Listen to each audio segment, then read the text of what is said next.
Alright, well, hello everyone. Welcome to my review for Doctor Strange in the Multiverse of Madness.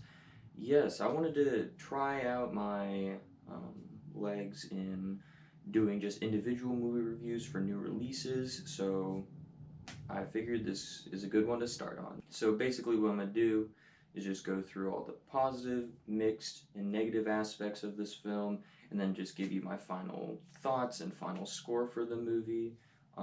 That's basically how these will work. If you have seen the movie, um, please let me know what you thought about it in the comments section. Please try not to spoil the movie as the movie just came out. Give people a chance to go see the movie before they get the things that happen in the movie spoiled for them. Just some background information on this film for me. This is and was my most anticipated movie of 2022. Love the character of Doctor Strange, more so in the two Avengers films and No Way Home than in his own solo movie. So getting another solo movie with Doctor Strange, I was excited for that.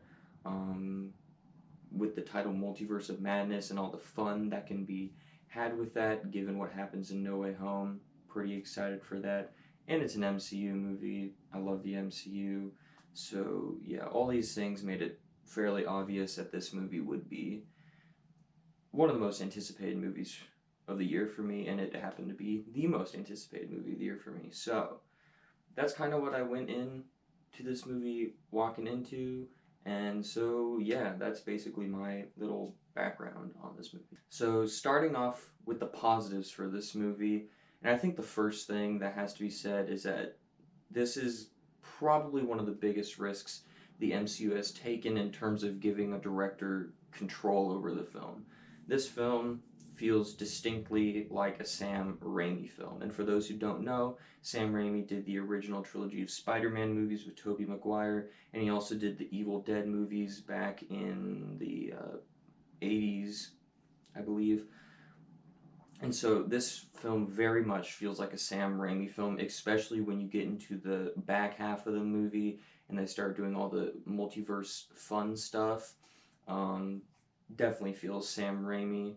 There's also a distinct horror vibe to this film, which is brand new to the MCU, but it feels very much Sam Raimi in the vein of his Evil Dead films, and I absolutely love that the MCU has that tone in one of their films now. And like I mentioned a little bit, this movie is an MCU horror movie. While it's not, you know, rated R horror movie, it's very much like a PG-13 horror movie.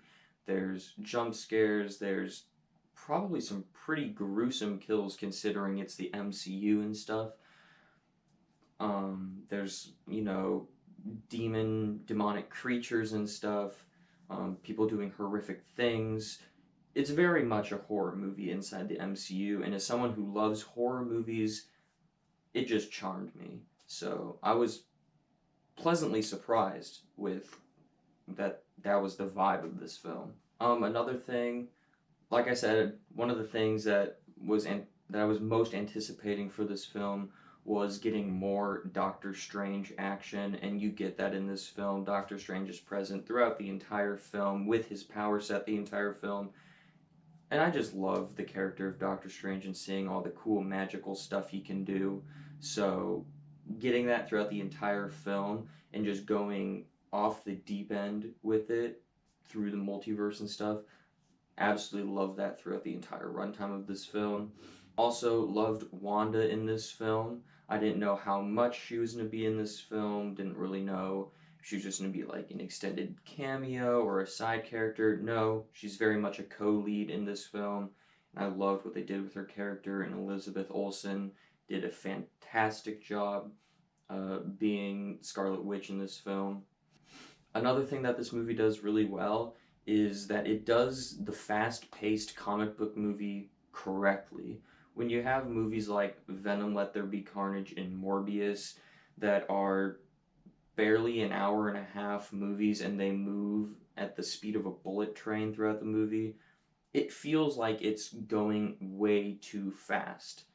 This movie is going fast, but not way too fast to where you don't understand what's happening or the movie just leaves you behind in the dust.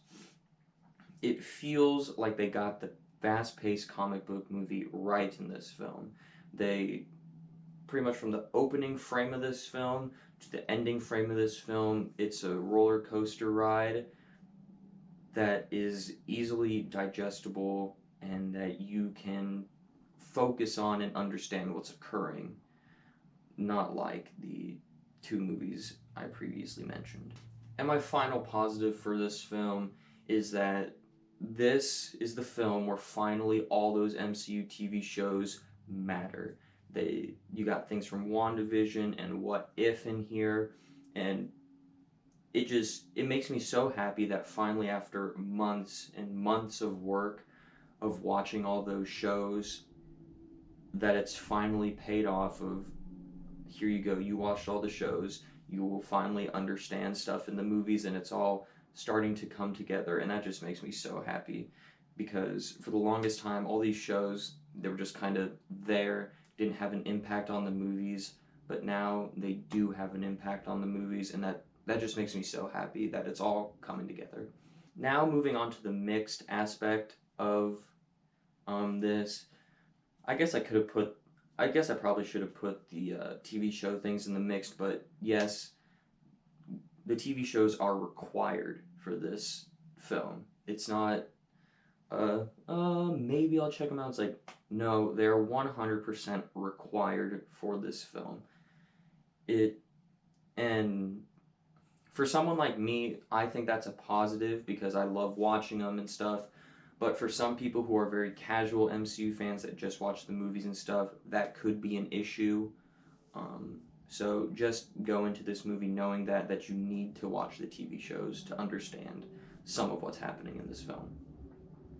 Another mixed thing is just to let people know there are 2 post-credit scenes in this movie, one after the stylized credits and then one at the very end of the credits. So just make sure you stick around for those. They're both pretty interesting.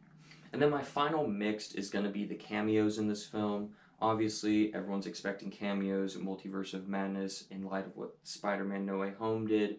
Everyone's expecting cameos in this movie. And while I don't think it's a spoiler saying that there are cameos in this movie. For my personal taste, I could have done with a little bit more cameos, a little bit more fun with the hopping through multiverses and seeing some more cameos. I could have done with more of that. However, the ones we do get in this movie, I loved them. They were all great. I was like, when I watched it last night, I was like the only person in my theater that was like, yeah, I love this. And like, I was so excited. My theater was pretty lame last night, so hopefully when I see it again tonight, my theater's pretty good and has some good reactions. But yeah, so the cameos, very mixed for me. Could have done with some more cameos, but I loved the ones we got. And now we're gonna move on to the negatives. I think this film could have been a little bit longer. A lot of times people were like, oh, this movie's too long, could have been trimmed back by 15 minutes, half an hour. This is one instance where I think this movie lends itself to about 15 or half an hour longer runtime. This movie's only 2 hours and 6 minutes with credits included, which makes it one of the shorter MCU movies, definitely the shortest one we've gotten in recent time. So I think they could have gone for longer in this movie, and I think they should have gone for longer in this movie, especially when you have a premise, Multiverse of Madness. You can have a lot more fun with that and a lot more creative freedom and liberty, especially when you have Sam Raimi as your director. So I don't think they should have cut this movie back to a 2-hour runtime. They should have let it gone to probably at least a 2.5-hour runtime. Because at the end of this movie, I was sitting there like, I wanted more of what I had. I just wanted more, and I wanted the film to be longer. And my only other negative for this film is that it doesn't necessarily live up to the title Multiverse of Madness. Yes, there is multiverse, but it's not madness. When I hear the word Multiverse of Madness, I'm like, oh, this is going to be insane, mind-blowing, going through all these different multiverses. And to me, I didn't necessarily get that. There's like one scene in the movie where they're just hopping through multiverse after multiverse after multiverse, but it lasts for like 2 minutes. And then they kind of just spend time in about 4 or 5 other multiverses throughout the rest of this film. That's not really madness to me. I would have loved to see them go to like a dozen different multiverses in this movie. I know that's probably just a me thing, but when you have a title like Multiverse of Madness, people are expecting insane, just crazy multiversal stuff. And while this movie kind of delivers that, it doesn't quite live up to the name Multiverse of Madness. So I was just a tad disappointed with that. But overall, yeah, I thoroughly enjoyed this movie. Nowhere near my favorite Marvel movie, nowhere near the worst Marvel movie, somewhere in the middle there. But so yeah, I had a really good time with this movie, and I'm really excited to check it out again. Obviously, if you're into the MCU, definitely go see this movie. It's another solid addition to the franchise. Just maybe just temper your expectations a little bit and not think that's going to be 100% cameos, 100% insanity, mind boggling stuff. But go into it knowing that you're going to get a really good MCU movie with a lot of great horror elements to it from a great director in Sam Raimi. So definitely go see this in theaters if you are a Alright, thanks for checking out my first ever just solo movie review. I want to see if I like doing them and if it's something I want to continue doing in the future for new releases. So that way I'm not just doing like 1 or 2 videos a month. I can do more because I have a lot of fun with this. So yes, please go check out some of my other things I've done. I've mainly just done rankings and Blu-ray hauls. I'm pretty sure that's all I have. Well, I have a Blu-ray collection video. That's pretty cool.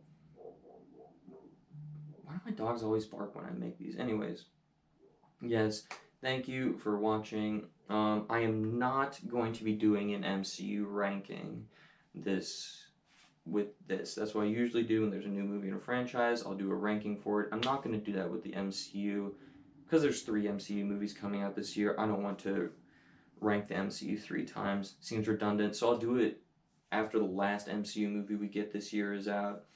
Maybe I'll wait until we're done with the TV shows for the year too, and I'll throw the TV shows in there too and make one big badass MCU ranking. Who knows? Certainly not me.